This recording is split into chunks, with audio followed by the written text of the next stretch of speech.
Monday, February 4th, 1952. 2:30 p.m., James Patterson walked into the Lenox Lounge carrying 3 years of preparation and one carefully constructed lie.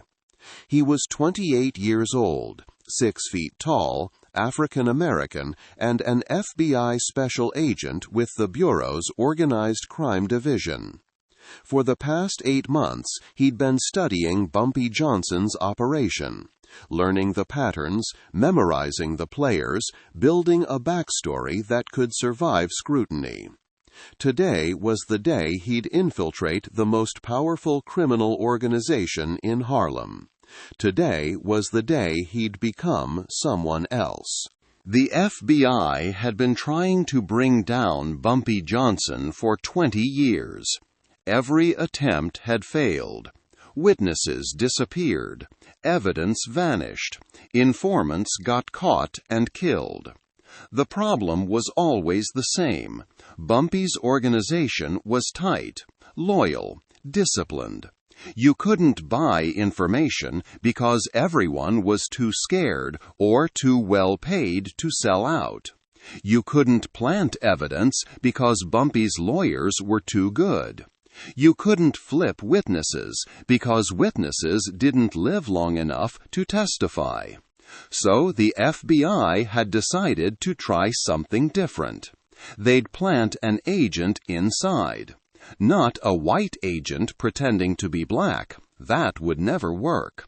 A real black agent. Someone who could blend in. Someone who could earn trust. Someone who could spend years building a case from the inside. James Patterson was that someone. Raised in Baltimore. Father was a longshoreman. Mother cleaned houses. James had worked the streets as a teenager, ran numbers for local operators, knew the life from the inside.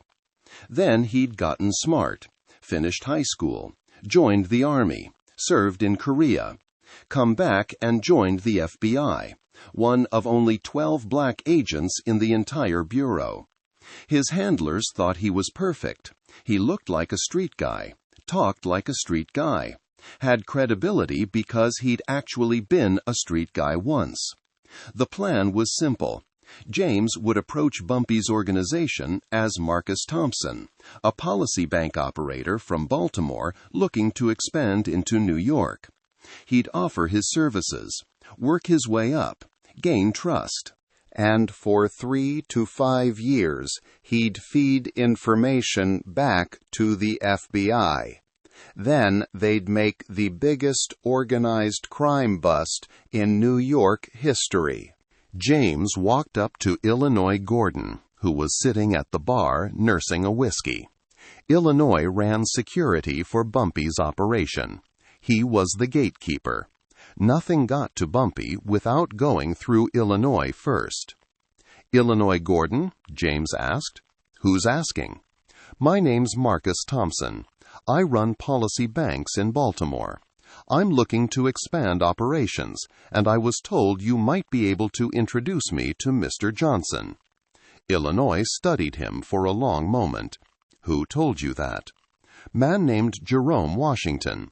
Said he used to work for Mr. Johnson back in the 40s. Said if I wanted to do business in Harlem, I needed to meet the man in charge." Jerome Washington was real.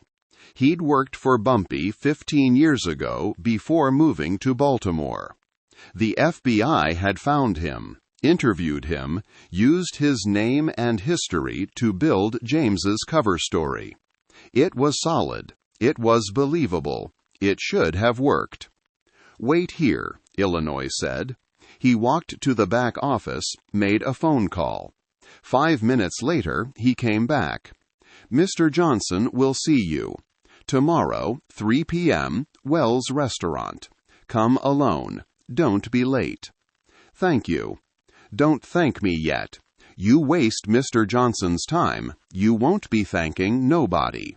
James left the Lenox Lounge at 3 p.m., walked 6 blocks, ducked into a phone booth, called his handler, Special Agent Robert Caldwell. I'm in. Meeting with Bumpy tomorrow. Good work, Patterson. Remember the protocols. Monthly dead drops. No direct contact unless emergency. You're Marcus Thompson now. Stay in character. Build trust slowly. We're playing the long game. Understood. James hung up. Walked to the apartment the FBI had rented for him on 138th Street. Went over his backstory again. Marcus Thompson. Born Baltimore, 1924. Father died in a dock accident, 1938. Mother died of pneumonia, 1943. Ran numbers for the Garrett Organization, 1942 to 1950. Saved $15,000. Looking to expand to New York. Simple. Clean. Verifiable, if anyone checked. What James didn't know, what he couldn't know, was that at that exact moment, Bumpy Johnson was sitting in his office above Wells' restaurant having a very different conversation. Illinois had just briefed him on the Baltimore operator who wanted a meeting. What do you think, boss? Bumpy was reading a file, a real file, on a real man named Marcus Thompson. The real Marcus Thompson had died in a car accident in Baltimore 6 weeks ago. Bumpy's people had confirmed it, pulled the police report, seen the death certificate, which meant the man calling himself Marcus Thompson was lying. I think, Bumpy said slowly, that someone is trying to infiltrate my organization. FBI? Most likely. They've been trying to get inside for years. This is smarter than their usual attempts. Send a black agent instead of a white one. Give him a real cover story. Let him play the long game. You want me to cancel the meeting? Handle him? No, we're going to do something better. We're going to let him in. Illinois looked confused. Boss, if you know he's FBI... If I know he's FBI, I can control what information he gets. I can feed him false intelligence. I can use him to mislead the Bureau. And I can find out what they're really after. But if I kill him or turn him away, they'll just send someone else. Someone I might not identify so easily. How did you know the real Marcus Thompson was dead? Because I keep files on every significant operator on the East Coast. When this man called asking for a meeting using Marcus Thompson's name, I checked my files. Real Marcus Thompson died January 15th. Car accident. Baltimore Sun ran an obituary. So either this is a man pretending to be a dead man, or this is the ghost of Marcus Thompson. I don't believe in ghosts, Illinois. So what's the play? We meet with him. We act like we believe his story. We give him small jobs at first. We test him. We watch him. We feed him information that's 80% true and 20% false. And we let him report back to his handlers, for as long as it takes. How long, boss? As long as necessary. 3 years, 5 years, however long it takes for the FBI to think they've got enough to move. Then, when they make their move based on false intelligence, they'll fail. They'll look foolish. They'll burn this agent. And they'll think twice before trying this again. What if he's good? What if he figures out we know? Then we'll deal with it. But Illinois, I don't think he's going to figure it out. Because the best way to hide that you know something is to act exactly like you don't know it. Tuesday, February 5th, 1952, 3 p.m. James Patterson walked into Wells' restaurant dressed in a clean suit, carrying a briefcase with $15,000 in cash, the FBI's money, representing the savings of the fictional Marcus Thompson. Bumpy Johnson was sitting at a corner table, eating lunch, reading the newspaper. He didn't look up when James approached. "Mr. Johnson, I'm Marcus Thompson." Now Bumpy looked up, studied James for a long, silent moment. James felt the weight of that stare. This was the moment. This was where his cover would hold or break. "Sit down, Marcus." James sat. Bumpy folded his newspaper, pushed his plate aside. "Illinois says you're from Baltimore. Says you want to expand into New York. Says Jerome Washington recommended you." "Yes, sir. All of that's true." "Tell me about Jerome. What was he like when you knew him?" This was a test.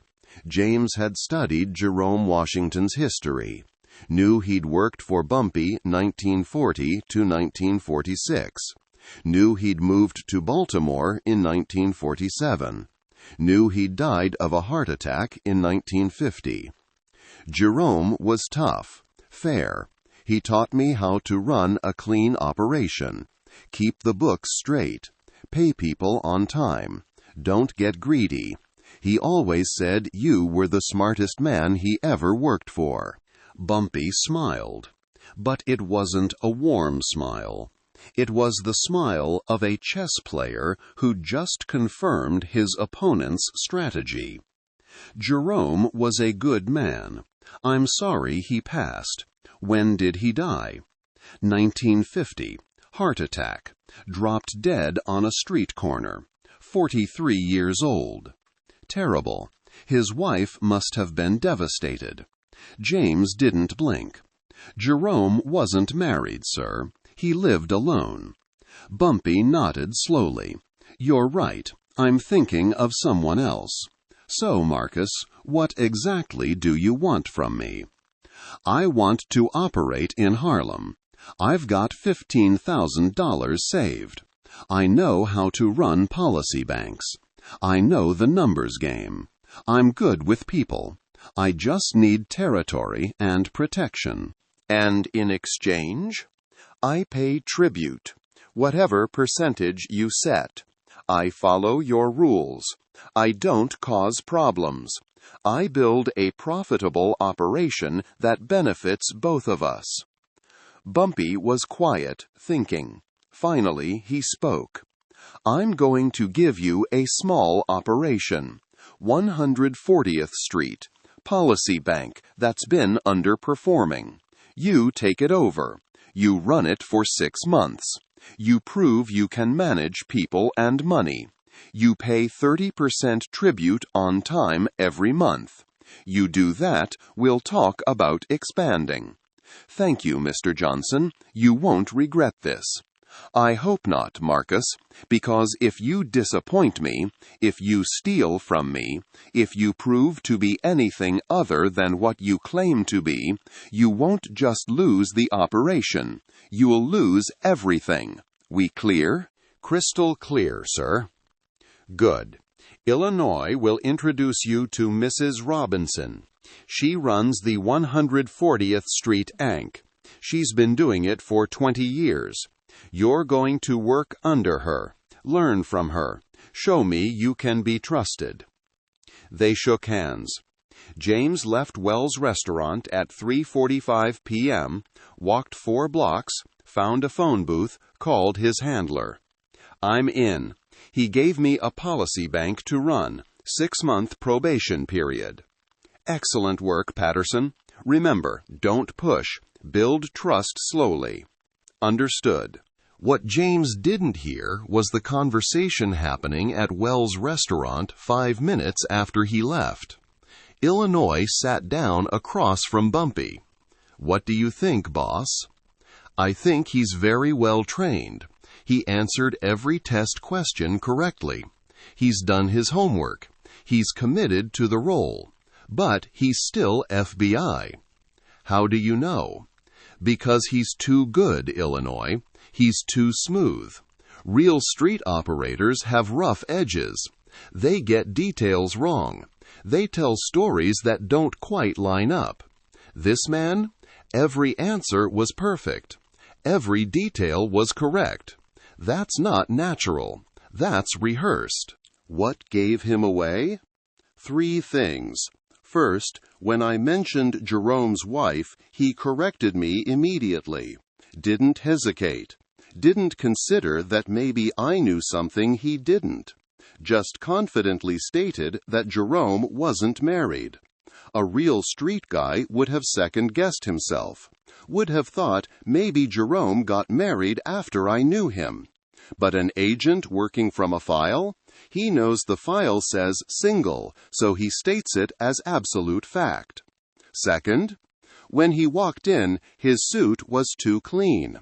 His shoes were too new. He's supposed to be a street operator who saved $15,000 over 10 years. That man doesn't buy new shoes. He gets them resold. He doesn't dry clean his suit every week. He wears it until it's worn. Small details, but telling. And third, he didn't ask nearly enough questions. Real operators coming to new territory ask about everything. Who runs what, where the boundaries are, who to avoid, who to pay off. He asked almost nothing, just accepted my offer. That's not natural curiosity. That's someone who already knows the answers because he's been studying us for months. So what now? Now we play chess. We give him exactly what he expects. We let him think he's fooling us. And we carefully control what information he gets. This is going to be a very interesting 3 years, Illinois.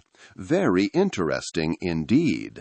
6 months into the operation, James Patterson was thriving. He'd taken the underperforming Policy Bank on 140th Street and increased revenue by 35%. Mrs. Robinson loved him. The customers trusted him. Illinois Gordon had even complimented his work. And every month, James carefully documented everything he saw. Names of operators, amount of money flowing through the system, locations of other banks, protection payments to police, everything the FBI would need to build a comprehensive RICO case. He wrote his reports at the safe house on 138th Street, encoded them using bureau cipher, and left them in dead drops across Harlem. A hollowed-out brick behind a loose stone in Riverside Park. A false bottom in a trash can at 125th Street subway station. A magnetized box under a bench in Marcus Garvey Park. His handler, Agent Caldwell, picked them up monthly. "You're doing excellent work, Patterson," Caldwell had told him during their last face-to-face meeting in December 1952. "The information you're providing is gold. Keep it up." What James didn't know was that every dead drop location he used was under surveillance. Not by the FBI, by Bumpy's people. Willie Jackson had followed him the first time in March 1952, watched him place an envelope behind the loose brick in Riverside Park. Instead of retrieving it, Willie had left it there, let the FBI pick it up. But he'd photographed every page before replacing them. Bumpy had read James's reports with great interest. They were detailed, professional, accurate, which meant Bumpy had to be very careful about what information James could access. Bumpy created 2 sets of books. The real books, which tracked actual operations, stayed locked in a safe at his apartment that only he and May knew about. The fake books, which showed inflated numbers, imaginary operations, and false protection payments, were kept in his office where James could theoretically access them. Bumpy started running fake operations specifically for James to observe. He'd have Illinois arrange meetings where they'd discuss shipments that didn't exist, money transfers that never happened, protection arrangements with police who weren't on his payroll. All of it carefully staged. All of it designed to be discovered by an observant spy. "You're playing with fire, Bumpy," May said one night in April 1953, 14 months into the operation. They were in bed, speaking quietly. "If this boy figures out, if he panics, if he tells the FBI you're onto him, he won't figure it out. And even if he does, what can he tell them? That I fed him false information? That's not illegal. That's just smart. What's the end game here? You can't keep this up forever." "I don't need forever. I need 3 years, maybe 4. Long enough for the FBI to build a case based on false intelligence. Long enough for them to commit resources. And then, when they make their move, all their evidence will be wrong. Wrong locations, wrong amounts, wrong people. They'll execute search warrants on empty warehouses. They'll arrest people who don't work for me. They'll look foolish. And they'll have wasted years and millions of dollars chasing ghosts." By the summer of 1953, 18 months in, something unexpected started happening. James Patterson was changing. He'd come into this assignment seeing Bumpy Johnson as a criminal, a target, someone to bring down. But the more time he spent in the organization, the more complicated his feelings became. He watched Bumpy protect Harlem residents from predatory landlords, watched him fund scholarships for kids who couldn't afford school, watched him mediate disputes fairly, watched him run an organization that, yes, was illegal, but was also more efficient and more just than the legal system often was. One afternoon in July 1953, James was at Wells' restaurant when a young mother came in crying. Her name was Dorothy. Her son had been arrested for a robbery he didn't commit. The police had no evidence, but they were holding him anyway. "Please, Mr. Johnson," Dorothy begged. "My boy didn't do this. He was at home with me when they say it happened, but the police won't listen." Bumpy listened to her story, made some calls. Within 3 hours, Dorothy's son was released. The actual robber was identified. Justice served. Dorothy cried with relief and gratitude. James watched this and thought, would the FBI have helped her? Would any government agency have responded that fast? For the first time since joining the Bureau, James questioned whether he was on the right side. He pushed the thought away, focused on his mission. But the doubt lingered. By December 1954, James had been undercover for nearly 3 years. His reports had provided the FBI with what they believed was a comprehensive map of Bumpy Johnson's entire operation. Locations of every policy bank, names of every operator, details of every protection arrangement, estimated annual revenue of $3 million. Agent Caldwell was ecstatic. "Patterson, you've done it. 3 years of work, and we've finally got enough to bring him down. We're planning a coordinated raid for March 1955.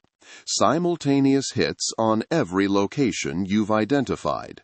We'll arrest everyone, seize the books. This is going to be the biggest organized crime bust in Bureau history." "When?" James asked. "March 16th, 6 a.m. We'll hit every location simultaneously. Bumpy won't know what hit him.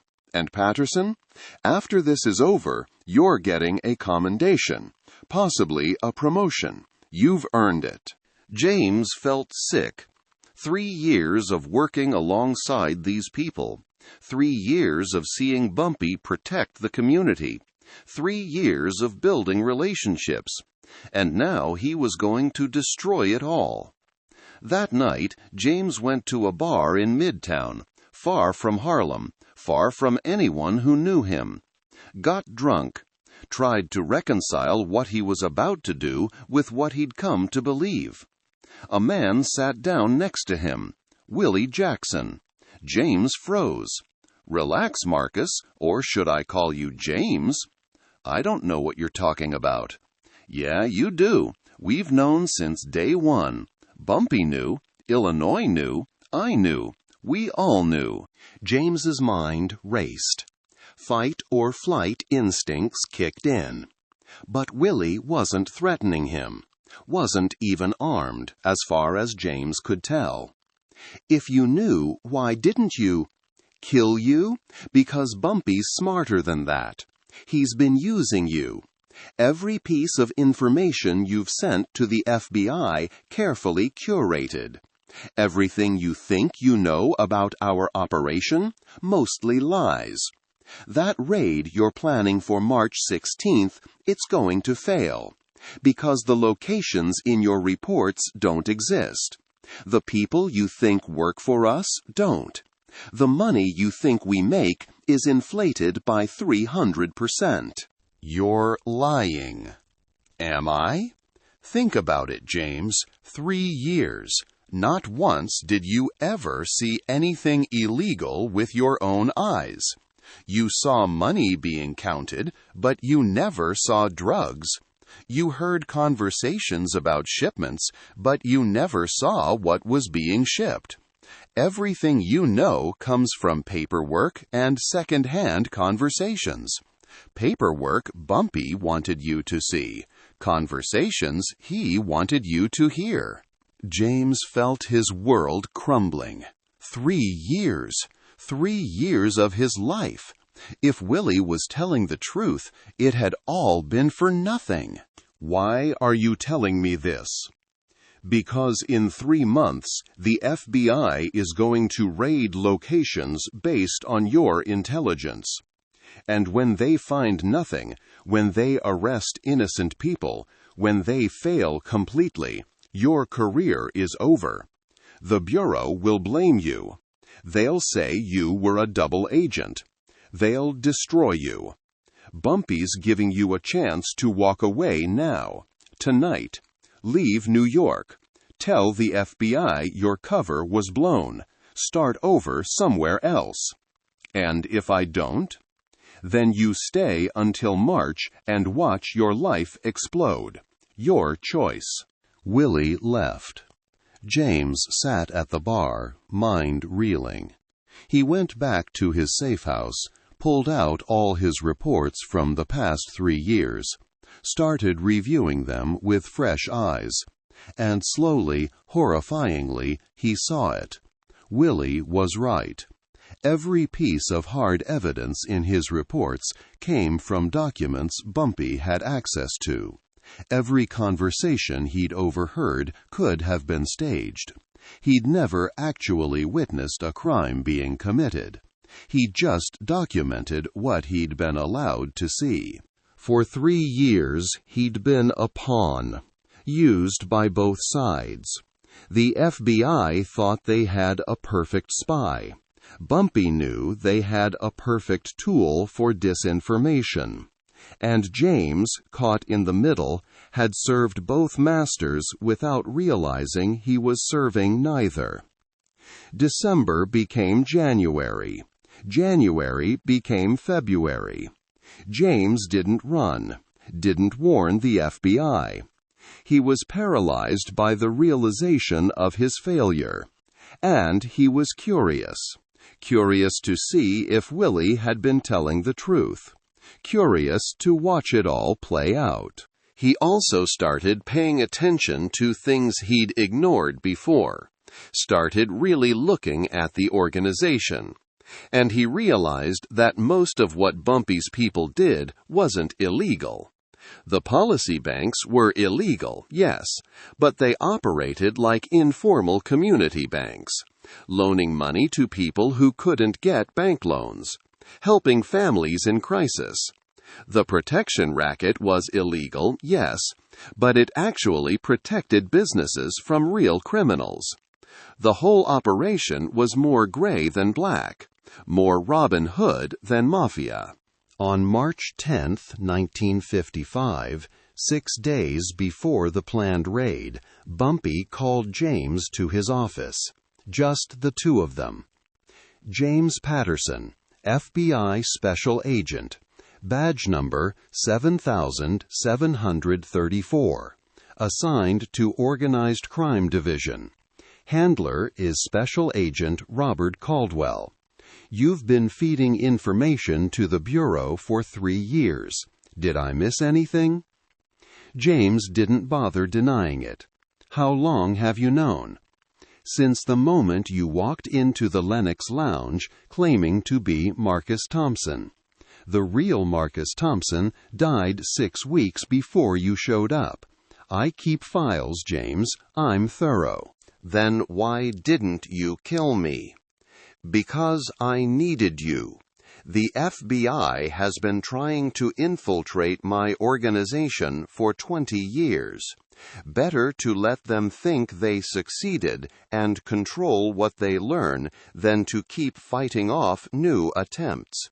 So I used you, fed you false information, let you build a case that will collapse the moment they try to execute it. The raid on the 16th will fail spectacularly. You've given them addresses of warehouses I don't own, names of people who don't work for me, financial records that are complete fiction. When they move, they'll find nothing, and the Bureau will blame you. So I'm dead either way. Not necessarily. I'm giving you a choice. Option 1. You stick with your assignment. Let the raid happen. Watch your career burn. Maybe the Bureau believes you were double-crossed. Maybe they think you were incompetent. Either way, you're finished. What's option 2? You start working for me, really working for me, not as a spy, as a real member of my organization. You've spent 3 years here. You've learned how we operate. You've seen that we're not the monsters the FBI thinks we are. You could be valuable, if you were actually loyal. You want me to betray the FBI? I want you to choose a side. You've been playing both sides for 3 years. That ends now. You're either with the Bureau, in which case you watch them fail and take you down with them, or you're with me, in which case you help me protect this community from people who don't understand it. James stared at Bumpy for a long time. 3 years. 3 years of lies on both sides. 3 years of being used. If I choose you, what happens to my FBI handlers? They execute their failed raid. They blame you. They move on. But you'll be here, safe, doing work that actually helps people. I need time to think. You have 6 days. After that, the choice makes itself. James Patterson spent the next 6 days in agony. He'd walk through Harlem, seeing the community that had welcomed him for 3 years. Mrs. Robinson, who taught him the policy business and invited him to Sunday dinners. Dorothy, whose son he'd helped get released from jail. The dozens of families who trusted him.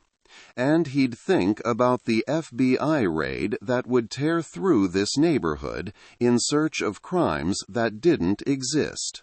On March 14th, 2 days before the raid, James made a decision. He called his handler from a payphone. "Caldwell, we need to meet, now. Emergency. They met in Battery Park, far from Harlem. Caldwell looked concerned. "What's wrong? Is your cover blown?" "No, but the raid on the 16th is a mistake. The intelligence I've been giving you, it's been manipulated. Bumpy knows I'm FBI. He's known from day one. Everything I've reported has been carefully curated to mislead us." Caldwell's face went white. "That's impossible. You've been vetted. Your cover was perfect." "My cover was perfect. That's how he knew. Real criminals make mistakes. I didn't. He spotted me immediately and decided to use me. The locations in my reports, empty warehouses. The people don't work for him. The financial records, fiction. If you raid those locations, you'll find nothing, and the Bureau will look like fools." "How do you know this?" "Willie Jackson told me 2 months ago. I've been verifying it ever since. He's right. I've been a puppet for 3 years. Caldwell sat down on a bench, head in his hands. 3 years of work. Millions in resources, all for nothing. We can't cancel the raid. We've already coordinated with NYPD, U.S. Attorney's Office, judges for the warrants. Too many people know. If we cancel now, we look weak. If you execute it, you look incompetent. You'll arrest innocent people, seize nothing, get sued, and prove to every criminal in New York that the FBI can be manipulated. What do you suggest? Let me go back. Let me get the real intelligence. Give me 2 more weeks. I can find the actual locations, the actual operations." "No, you're burned, Patterson. If Bumpy knows you're FBI, every minute you're there is a minute you could be killed. We pull you out, tonight. The raid goes forward. Maybe we get lucky." "You won't get lucky. Bumpy doesn't leave things to chance." "That's not your decision. You're done. Pack your things, leave Harlem. Report to the New York field office tomorrow morning. We'll debrief and figure out what went wrong. But your undercover career is over." James left the meeting feeling hollow. 3 years. 3 years of his life. And it had all been orchestrated by a criminal who'd outplayed the FBI from the first minute. That night, James went to Wells' restaurant. Last time. Maybe ever. Bumpy was there, having dinner with May. He looked up when James walked in. "Mr. Johnson, can we talk?" Bumpy gestured to an empty chair. May excused herself, understanding this was business. James sat down, and for the first time in 3 years, he spoke completely honestly. "I told my handler, told him you've been playing us, told him the raid will fail. He didn't believe me, or he couldn't cancel it. Either way, it's happening the day after tomorrow." "I know. Your handler made some phone calls after your meeting. I have people who listen to phone calls." "Of course you do," James laughed bitterly. "I was so stupid. I thought I was so good at this. Thought I was fooling you. Meanwhile, you were 10 steps ahead the entire time." "You weren't stupid, James. You were well-trained and committed. But you were playing checkers while I was playing chess. That's not your fault. That's experience. I've been doing this for 30 years. You've been doing it for 3. Why are you being kind to me? I'm the enemy." "Are you? Because from where I'm sitting, you're a man who spent 3 years in my organization and didn't actually hurt anyone. You could have framed people, could have planted evidence, could have created crimes to report. You didn't. You just observed and reported. That tells me something about your character. I'm still FBI. I still betrayed you. You tried to, but you failed. And now you're in an impossible position. Your career is over. Your handlers will blame you for the failed operation. You can't go back to the bureau, but you also can't stay here because everyone in Harlem knows you're FBI now. So what do I do? That depends on what you've learned in the past 3 years. Tell me honestly, do you still think I'm a criminal who needs to be stopped? James thought about that. Really thought about it. I think you're a criminal, yes. You run illegal operations. You bribe cops. You operate outside the law. But I also think you're the reason Harlem survives. You protect people the government ignores. You provide services the banks won't offer. You create order in a community the police don't care about. Are you good? No. But are you necessary? Maybe. That's honest. I respect that. So here's what I'm going to offer you one last time. The raid will fail on the 16th. The FBI will scramble to understand what went wrong. They'll investigate. They'll eventually figure out I was feeding you misinformation. They'll blame you, fire you, maybe prosecute you for incompetence. Or you can disappear. Tonight. I'll give you $50,000. New identity, new city, new life. You walk away from all of this and start over. Why would you help me? Because you're smart. Because you're honest. Because in 3 years you could have hurt people and you chose not to. That's worth something. And because I don't want the FBI sending another agent. If you disappear, they'll think I killed you. They'll be afraid to try again. That's valuable to me. So I'm investing $50,000 in making sure you vanish properly. And if I refuse, if I stay for the raid, then you watch your career burn, and I'll still offer you a job afterwards because you'll need one. And I always need smart people who understand how the system really works. James sat there for a long time. His entire adult life, he'd believed in law enforcement, believed in justice, believed the FBI were the good guys. But 3 years in Harlem had complicated that view. He'd seen that the world wasn't black and white. That criminals could protect communities, that the law could be unjust, that right and wrong weren't always clear. I'll stay for the raid, James said finally. I want to watch it fail. I want to see what I was part of. And then we'll talk about what comes next. Fair enough. March 16th, 6 a.m. Be here. I'll show you what 3 years of FBI planning looks like when it hits reality. March 16th, 1955, 5:45 a.m. James stood on the corner of 140th Street and Lenox Avenue, watching the sunrise. At exactly 6 a.m., FBI vans rolled into Harlem.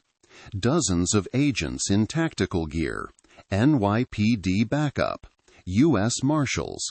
They hit 12 locations simultaneously, every address James had provided in his reports. James watched the raid on 140th Street. Agents burst through the door of the warehouse he'd identified as a major distribution center. Guns drawn, shouting, professionally executed. They found an empty warehouse, literally empty. No furniture, no equipment, no evidence, just dust and echoes. The same scene repeated at every location. The Policy Bank on 135th Street was actually a bodega.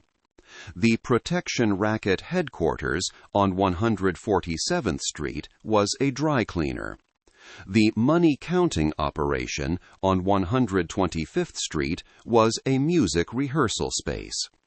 At every location, confused citizens watched federal agents storm in looking for crimes that didn't exist. By 8 a.m., it was over. 0 arrests, 0 evidence seized. Complete failure. Agent Caldwell stood in the empty warehouse on 140th Street, face red with humiliation. Other agents milled around, confused. "How did this happen?" one asked. "We were played," Caldwell said quietly.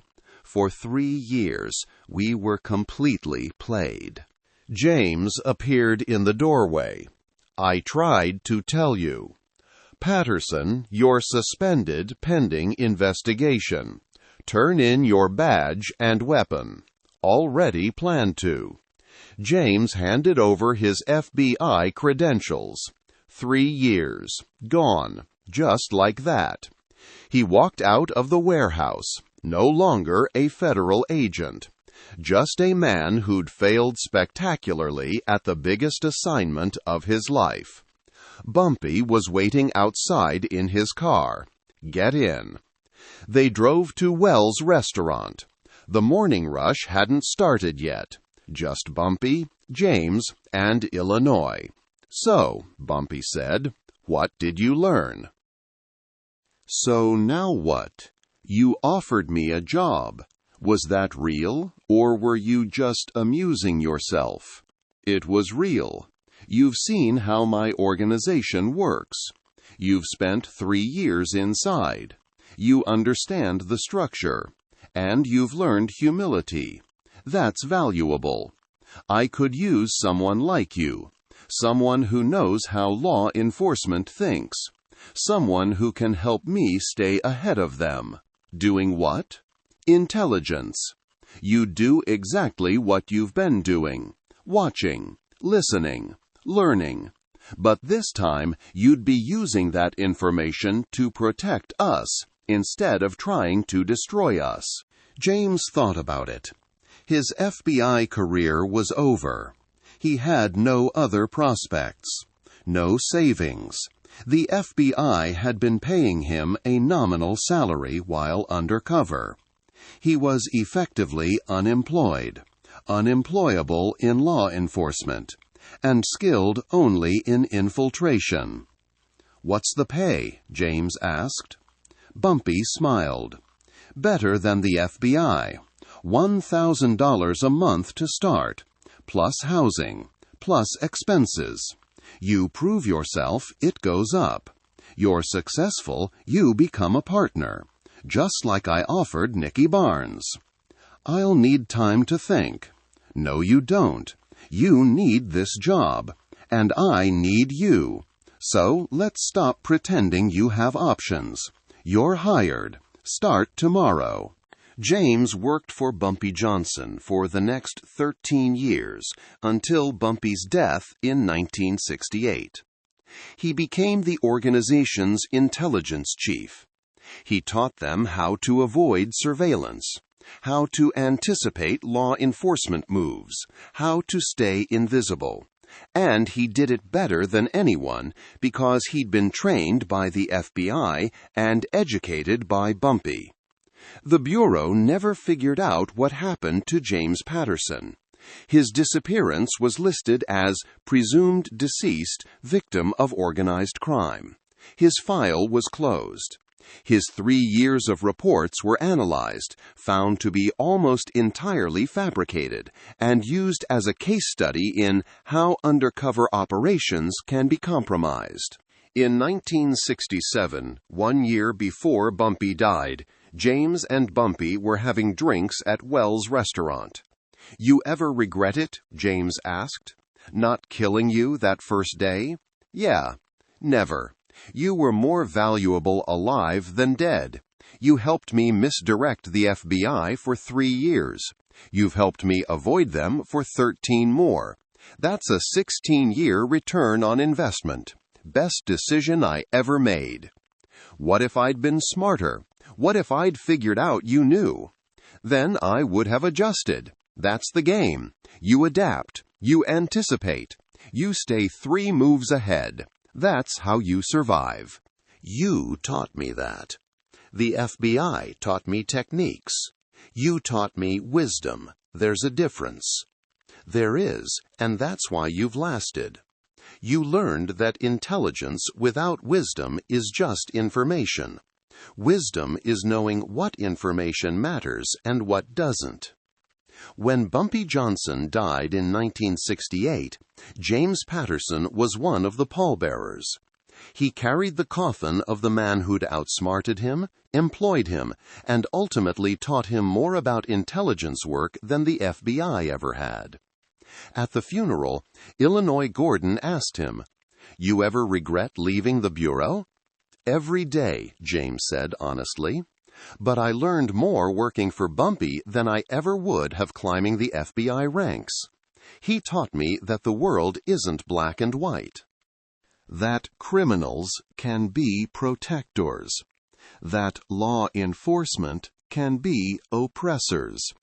That the truth is always more complicated than the narrative."